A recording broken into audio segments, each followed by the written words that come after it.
What if everything you thought you knew about Minecraft was just the tip of the iceberg? Beneath the blocks lies a hidden world, a complex history filled with ancient mysteries and forgotten civilizations. We're uncovering the secrets of Minecraft's deep lore, from the ancient builders to the chilling legend of Herobrine.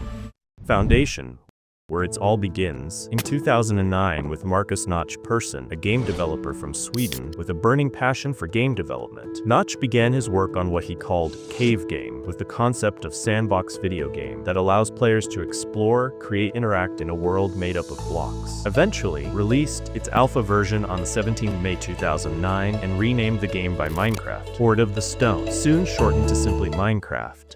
Overworld. Here's a fun fact about the Overworld. The Overworld is the only dimension created when the player creates a new world. The other dimensions, the Nether and the End, aren't created until a player enters the corresponding dimension for the first time. As you know, every new world in Minecraft is generated through the use of a randomly generated seed. Either you can choose your own seed to create a specific world, or let the game generate a random one for you. But even if you type in a word like glacier, the game will automatically turns it into a number. Seeds are awesome because they let you share cool worlds with your friends. If you both use the same seed, game version, and world type, you'll both get the same world to explore. But if you use the same seed in Java or Bedrock, we'll dive deeper a little later on. As long as it's within a certain number range, you'll get the same overall world shape and biomes. You might spawn in different spots, but the terrain is known as the shape of the land, like plains, mountains, or deserts, and all the important features will be identical, so you can share discoveries and adventures. Now let's talk about the 64 amazing biomes we can explore in Minecraft. Each biome has its own special characteristics, from the types of blocks you'll find on the surface to the kinds of plants that grow there. What's even cooler is that each biome decides which mobs will spawn and even the effects of weather on it. However, the Overworld is packed with 128 different generated structures, things like villages, temples, and more. Where these structures appear depends on the world's seed, and what you find depends on the biome you're exploring. These structures are Minecraft's way of representing real-world features like mountains, caves, and lakes, making the world feel more real. We had also seen the day and night cycle in Minecraft, but only in the Overworld, and it's the only dimension where we see the sun rise and set, and where time actually passes in the environment. Unlike real-world time zones, time in the Minecraft Overworld is same for everyone. No matter how far apart you and your friends are in the game, it's always the same time for all of you, even in a world that's basically endless. During the daytime, the sun acts as a powerful light source, strong enough to grow plants and affect the way mobs spawn, while during nighttime, the moon is the only natural light source, allowing hostile mobs to spawn. Other than during thunderstorms, the Overworld is also full of different mobs, around 100 in total, with about 70 hostile mobs, the ones that attack you, 10 passive mobs, the friendly ones, 15 ambient mobs like bats, and 5 water mobs like squids. Just like that, Minecraft is built from over 820 different blocks, each with its own purpose. You've got your natural blocks like grass, trees, and ores that you find while exploring. Then there are man-made blocks like bricks, wood planks, and glass that you craft to build your houses and castles. Some blocks even have special jobs, like dispensers that shoot out items, or redstone that acts like wiring for cool contraptions. It's amazing how much you can do with so many different blocks. You know those achievements and advancements you can earn? Well, some of them are Overworld exclusive. That means you have to achieve them in the Overworld only, because they're impossible to complete in the End or in Nether.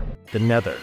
Even though the Nether is basically a giant lava-filled world, it's actually split into different areas called biomes, each with its own look and feel. Think Crimson Forest, Warped Forest, and other strange and exciting places. And just like exploring the Overworld reveals villages and other structures, the Nether has its own secrets to uncover, like the massive Nether fortresses and the dangerous bastions. Imagine a vast network of underground caverns stretching in every direction. That's the Nether. You won't find any sunshine up there, just a huge ceiling above you. For most part, things work similarly in the Nether and the Overworld, but there are a couple of gotchas. Beds? They go boom if you try to use them in the Nether. You can use a respawn anchor to come back to the Nether after you die, but watch out, if it runs out of charges, you'll end up back in the Overworld. And unlike the Overworld with its plants, most of the greenery in the Nether is actually fungus. Instead of grass, you'll find this stuff called nylium, and instead of trees, there are giant mushrooms. You'll also find some unique vines and roots growing down down there. The Nether has its own set of mobs, and most of them don't even care about fire or lava. Only a few overworld mobs like skeletons, chickens, and endermen can show up there naturally. The Nether also has its own special blocks that are part of the world from the start. And just like back in the Overworld, here you can also earn achievements and advancements as you play through the game. The end.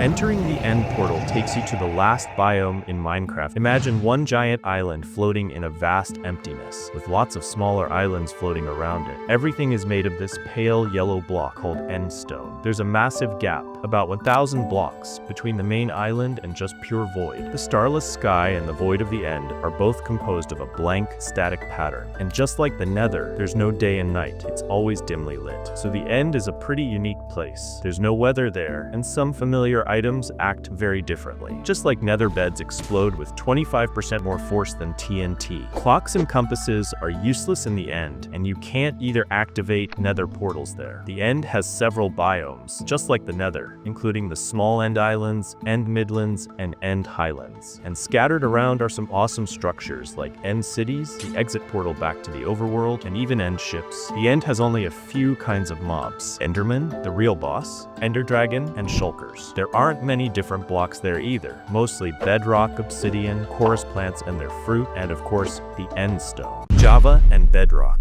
Alright, you're ready to play Minecraft, but before you start, you gotta pick the right version. There are two main ones: Java Edition, which is mostly for computers, Windows, Mac, and Linux, and Bedrock Edition, which is way more wide-ranging. You can play it on Windows 10, 11, Xbox, PlayStation, and even your phone, Android or iOS. Just a heads up before we start, this chapter is divided into 4 sections. Updates and early access. Good news, both Java and Bedrock get all the major updates around the same time, so no one misses out. But if you're really eager to see what's new, there's a way to try things out early. Java has snapshots, which are designed as test versions of upcoming updates. On Bedrock, they're called betas or previews. It's a great way to explore new features before they officially release. Multiplayer servers? Here's a quick overview of multiplayer servers. We'll dive into the details in later chapters. Want to play Minecraft with friends on a server? Here's how it works on Java and Bedrock. Bedrock has a handy list of official servers built right into the game, but you'll need a Microsoft account to join them. Java is more open, letting you connect to all sorts of community servers. And the best part is that you can set up your own server on either versions. But if you want to invite your friends over or want to play with your family, then you should know that only console versions of Bedrock support local multiplayer. The game.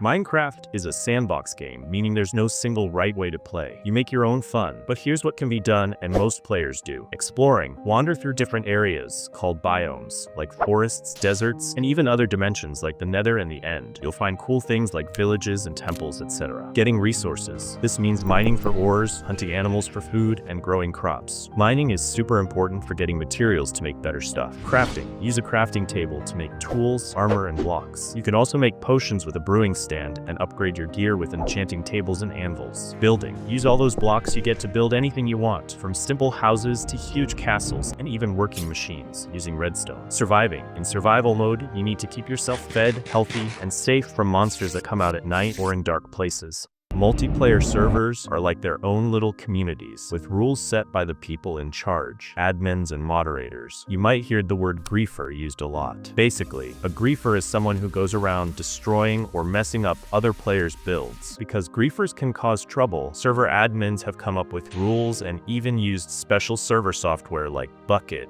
to make things better. This has led to some really cool additions to Minecraft servers, like having money to buy stuff, riding vehicles, protecting your creations from griefers, and even adding RPG features. And the best part is that you can access all these features just by typing commands in the chat. Ever heard of Spleef? It's a super fun game you often find on Minecraft servers. It's all about trying to trick other players into falling. You do this by quickly breaking the blocks they're standing on. It's usually played in a specific arena, and most servers use plugins to make it run smoothly. Besides Spleef, many servers have even more to offer, like PvP arenas for battles, unique mini-games, and massive survival or creative worlds to explore and build in. Mods. Now, things get really interesting when we talk about mods. Mods are basically all about improving Minecraft. They can range from subtle gameplay tweaks and bug fixes to complete creative makeovers, giving you more ways to interact with the world. You've also got your huge content packs that add whole new worlds to explore. And then you have mods that are all about optimizing performance, graphics, or gameplay. Now, when it comes to how these mods work, there are two main types: client-side and server-side. Client mods directly change your Minecraft game files, specifically the client jar file. Server mods, on the other hand, modify the official Minecraft server software, making it easier for server admins to manage things with tiered command privileges, like kicking or banning players. Many server mods are implemented as wrappers that monitor the server instead of directly changing its core files. You'll often hear these server mods called plugins, too. On the other hand, Modpacks are like pre-made bundles of mods that are designed to work together perfectly. They often have a central theme, like tech,